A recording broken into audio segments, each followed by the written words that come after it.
औज़ुबिल्लाहिमिनश्शैतानिर्रजीम बिस्मिल्लाहिर्रहमानिर्रहीम अल्हम्दुलिल्लाहि रब्बिल आलमीन।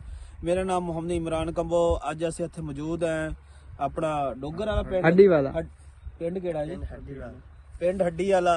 साढ़े नाल मौजूद ने भाई अजहर साहब जिन्हां ने साडा प्रोडक्ट ओडिन इस्तेमाल किया है।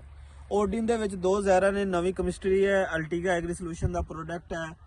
इन्हों को पुछते हैं कैसा रिजल्ट रहा। इन्होंने असीं दस्सिया सी कि दुंबी सिटी फोर ही उत्थे रुक जाएगी, कणक अपनी ग्रोथ करेगी, कणक नूं स्ट्रैस नहीं आएगी, नवी टिलरिंग ज़्यादा कटेगी। तो हुण सेम सिचुएशन तुसीं वेख रहे हो भाई अजहर साहब दे भाई ने इन्हां दे दोस्त ने इन्हां दे हत्थ च दुंबी सिटी है, यानी दुंबी सिटी उत्थे रुक गई है। कणक अपना वध रही है, कणक च तुसीं वाजे वेख सकते हो कणक ने अपनी ग्रोथ बकायदा की है।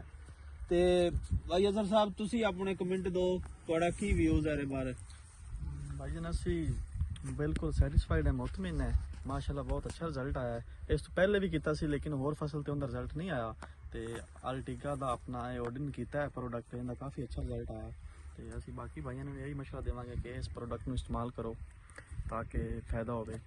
तुसीं अपने धान ते भी अल्टीगा का प्रोडक्ट इस्तेमाल करते रहे हो, रेविनेंट तुसीं इस्तेमाल किया सी, संगराल ज़ेडन इस्तेमाल की सी, ते तुहाडा उस ते कैसा रहा सी थोड़ी पैदावार? बिल्कुल पैदावार च अच्छा खासा इजाफा होया है, सही पैदावार रिजल्ट दिता है। तो अच्छे प्रोडक्ट है अपने इस कंपनी में।